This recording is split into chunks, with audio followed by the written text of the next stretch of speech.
Bismillahirrahmanirrahim. Assalamualaikum warahmatullahi wabarakatuh. Innal hamdalillah nahmaduhu wa nasta'inuhu wa nastahdi bihi wa nastaghfiruh. Wa na'udzu billahi min shururi anfusina wa min sayyiati a'malina. Man yahdihillahu fala mudilla lahu wa man yudlil fala hadiya lahu. Asyhadu an la ilaha illallah wahdahu la syarika lahu wa asyhadu anna Muhammadan 'abduhu wa rasuluh. Allahumma salli wa sallim ala sayyidina Muhammad wa ala alihi wa ashabihi wattabi'in wa man tabi'ahum bi ihsanin ila yaumiddin. A'udzu billahi minasyaitonir rajim. Ya ayyuhalladzina amanu taqullaha haqqa tuqatih wa la tamutunna illa wa antum muslimun. Amma ba'd. Yang berusaha Tuan Haji Ahmad Nazri Muhammad Yusof selaku penerbit rancangan tafsir Al-Quran dan seterusnya sidang pendengar yang dirahmati Allah. Alhamdulillah, pertamanya malah kita bersama-sama merafakkan setinggi kesyukuran kehadrat Allah Subhanahu Wa Taala di atas segala nikmat kurniaan dan rezekinya yang tidak ternilai. Selawat dan salam ke atas junjungan besar Nabi Muhammad sallallahu alaihi wasallam, ahli keluarga baginda dan para sahabatnya yang tercinta. Bersama saya Profesor Dr. Muhammad Najib bin Abdul Qadir, Pusat Kajian Al-Quran dan As-Sunnah, Fakulti Pengajian Islam, Universiti Kebangsaan Malaysia. Tuan-tuan, puan-puan para pendengar yang dimuliakan, pada hari ini kita akan menyambung kembali rancangan tafsir Al-Quran bagi siri ke-14. InsyaAllah pada kali ini kita akan membincangkan mengenai pentafsiran ayat ke-20 hingga 22 surah Hud. A'udzubillahi minasyaitonirrajim. Bismillahirrahmanirrahim. Ulaika lam yakunu mu'jizina fil ardi wa ma kana lahum min dunillahi min awliya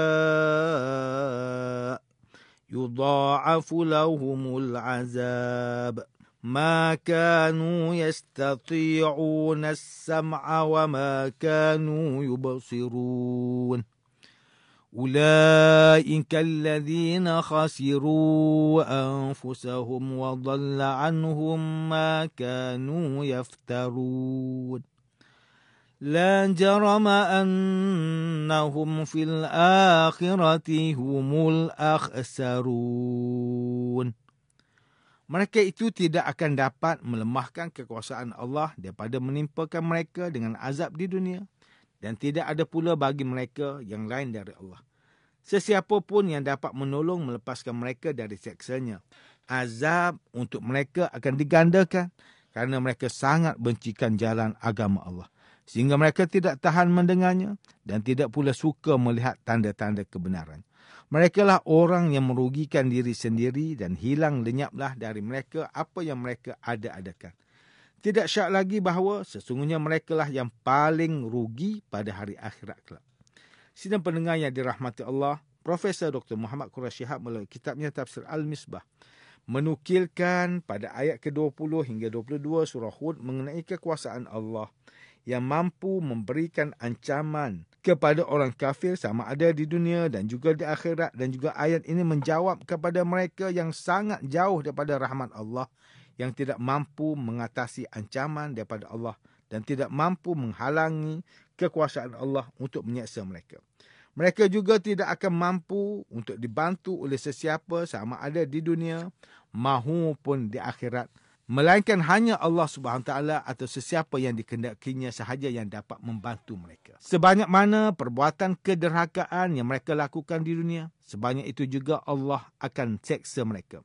Bukan sahaja mereka memilih untuk melakukan perbuatan derhaka kepada Allah, malah mereka turut menghalang orang lain untuk melakukan perkara kebajikan dan juga mempengaruhi manusia lain untuk melakukan perbuatan derhaka kepada Allah. Perbuatan derhaka yang mereka lakukan itu adalah disebabkan oleh mereka tidak memanfaatkan mata dan telinga yang telah Allah SWT anugerahkan kepada mereka. Mereka menafikan hak mata dan telinga mereka untuk digunakan ke arah kebenaran dan kebaikan, sehingga mereka tidak dapat mendengar perkara kebenaran dan tidak dapat melihat tanda-tanda kebesaran Allah SWT. Perbuatan derhaka yang mereka lakukan itu adalah kerana kerelaan mereka dan tidak pula dibantu atau dipengaruhi oleh sesiapa. Dan perbuatan mereka ini menyebabkan siksaan berganda akan ditimpakan ke atas mereka kelak pada hari akhirat. Perbuatan mereka yang tidak memanfaatkan dengan baik mata dan telinga mereka ke arah kebenaran itu sebenarnya hanya merugikan diri mereka sendiri. Walhal apa yang mereka sembah selain Allah Ta'ala atau sesiapa sahaja tidak dapat untuk membantu mereka pada hari akhirat kelak.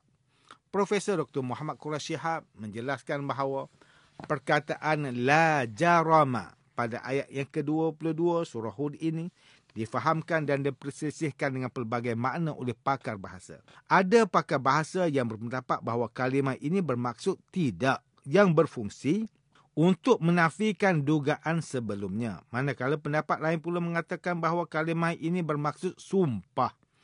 Menurut penganut pendapat ini, kalimah ini mengandungi makna tidak seperti yang mereka duga bahawa mereka akan selamat dan berbahagia. Saya bersumpah. Dan seterusnya terdapat pendapat lain iaitu pendapat Imam Sibawayh dan Imam Al-Khalil. Kalimah ini bermaksud pasti. Menurut Imam Al-Biqai pula berpendapat bahawa kalimah ini bermaksud pemutusan dan kepastian. Seterusnya Profesor Dr. Muhammad Quraisy Shihab menjelaskan perkataan al-ard yang bermaksud dalam kehidupan dunia juga untuk mengisyaratkan bahawa tidak ada suatu tempat pun di planet bumi ini kerana hanya bumi yang dapat dijadikan tempat berlindung manusia. Sidang pendengar yang dimuliakan, Profesor Dr. Tengku Muhammad Hasbi As-Siddiqi, menerusi kitabnya Tafsir An-Nur mentafsirkan ayat 20 hingga 22 surah Hud bahawa orang musyrikin yang menghalang manusia daripada kebaikan tidak akan dapat melemahkan Allah Subhanahu wa taala sama ada di dunia maupun di akhirat. Apabila Allah Subhanahu wa taala menghendaki untuk menyeksa mereka kerana perbuatan derhaka yang mereka lakukan dengan membenamkan mereka ke dalam tanah atau dengan cara yang lain. Orang musyrikin berada di dalam penguasaan Allah yang tidak dapat dibantu oleh sesiapa pun melainkan Allah. Antara sebab Allah SWT menggandakan seksaan ke atas mereka adalah kerana mereka tidak menggunakan telinga mereka untuk mendengar pembacaan ayat Al-Quran yang menyeru mereka ke arah kebenaran. Selain itu, mereka juga tidak menggunakan pendengaran dan penglihatan mereka untuk menyampaikan segala perkara yang mereka dengar dan mereka lihat ke dalam lubuk jiwa atau hati mereka. Mereka yang bersifat itu dikira di antara mereka yang merugikan diri mereka sendiri dan akan hilang serta lenyap perkara yang reka dan sekutukan seperti batu, kayu atau benda logam kerana hanya Allah SWT yang layak untuk disembah oleh manusia.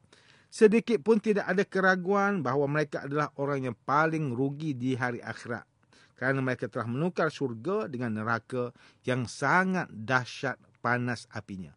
Manakala Ustaz Salahuddin Abdullah dan Ustaz Umar Khalid melalui kitab mereka Tafsir Mubin mentafsirkan ayat 20 hingga 22 surah Hud ini dengan turut menukilkan pandangan Profesor Dr. Tengku Muhammad Hasbi As-Siddiqi. Tiada perbuatan yang lebih zalim ke atas diri seseorang atau diri orang lain melainkan perbuatan orang yang melakukan pembohongan kepada Allah Subhanahu wa taala melalui apa-apa perkara. Antaranya mengenai wahyu, sifat-sifat Allah atau terhadap hukum-hukumnya. Orang musyrikin juga membuat pembohongan dengan mengatakan bahawa Allah SWT mempunyai anak dan rakan taulan yang setaraf dengannya. Walhal telah jelas bahawa Allah SWT ialah Tuhan yang Maha Esa. Orang musyrikin bukan sahaja melakukan perbuatan jahat dan derhaka bagi diri mereka sendiri, malah menghalang orang lain untuk melakukan kebaikan dan mengikuti kebenaran. Mereka juga tidak mempercayai hari akhirat, akan tetapi mereka tidak akan sesekali mampu untuk melemahkan Allah di dunia dan di akhirat. Akibat daripada perbuatan itu, Allah Subhanahu wa taala akan melakukan perkara yang Dia kehendaki, iaitu menyeksa orang musyrikin dengan membenamkan mereka ke dalam tanah atau dengan cara yang lain. Mereka berada di dalam genggaman Allah Subhanahu wa taala dan tidak ada penolong yang dapat membantu mereka melainkan Allah Subhanahu wa taala. Manakala Profesor Dr. Haji Abdul Malik bin Abdul Karim Abdullah atau lebih dikenali sebagai Hamka melalui kitabnya Tafsir Al-Azhar ketika mentafsirkan ayat 20 hingga 22 surah ini menerangkan kalimah mu'jizin yang membawa maksud tidak akan terlepas.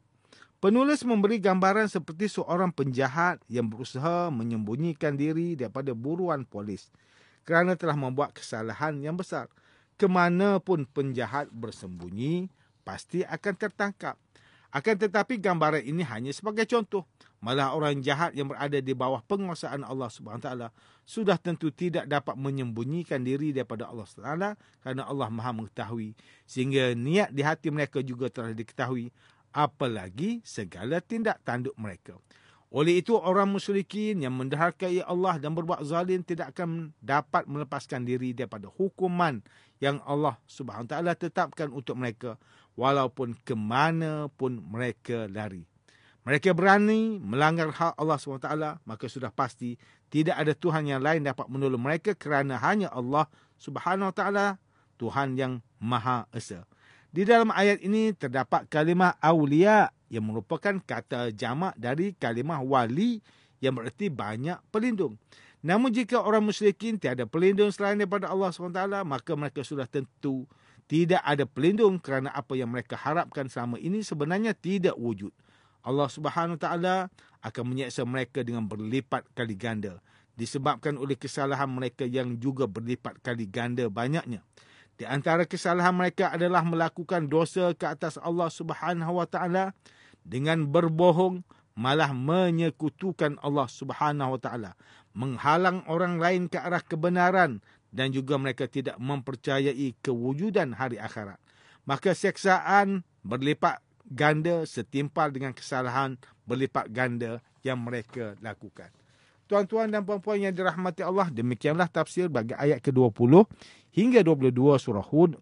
Menurut pentafsiran oleh para ulama, ayat ke-20 hingga 22 surah Hud ini menjelaskan mengenai kerugian orang musyrikin yang telah sesat di dunia dengan perbuatan menyekutukan Allah. Malah mereka tidak mempunyai penolong untuk membantu mereka semasa di akhirat disebabkan oleh perbuatan derhaka mereka di dunia. Situasi orang musyrikin ini boleh dikaitkan dengan kerugian yang dihadapi oleh masyarakat yang ada pada zaman sekarang ini, yang hanya Islam di atas kad pengenalan sahaja, namun mereka tidak mengamalkan agama Islam dengan sempurna. Ada di antara mereka yang bebas mengamalkan hidup secara barat walaupun hakikatnya mereka merupakan penganut agama Islam. Maka amatlah rugi jika mereka tetap meneruskan kehidupan sedemikian dan tidak memanfaatkan kehidupan dunia untuk mendekati Allah Subhanahu Taala dengan mendalami ilmu agama dan mengamalkan segala suruhan dan menjauhkan diri daripada segala larangan Allah Subhanahu Taala. Allah Subhanahu Taala Maha Pengampun dan sentiasa menerima taubat orang beriman. Firman Allah Subhanahu Wa Taala dalam surah Al-Baqarah ayat ke-186, wa idza sa'alaka 'ibadi 'anni fa inni qarib ujibu da'watad da'i idza da'an falyastajibu li wal yu'minu bi la'allahum yarshudun. Dan apabila hamba-hambaku bertanya kepadamu mengenai aku, maka beritahulah kepada mereka, sesungguhnya aku Allah sentiasa hampir kepada mereka. Aku perkenankan permohonan orang yang berdoa apabila ia berdoa kepadaku, maka hendaklah mereka menyahut seruanku dengan mematuhi perintahku, dan hendaklah mereka beriman kepadaku supaya mereka menjadi baik serta betul. Sidang pendengar yang dimuliakan, antara pengajaran yang boleh kita ambil daripada tafsir ayat ke-20 hingga 22 surah Hud ini ialah, pertama, umat Islam hendaklah memanfaatkan anggota badan yang telah dikurniakan dengan digunakan ke arah kebaikan supaya dapat mendekatkan diri kepada Allah Subhanahu Taala.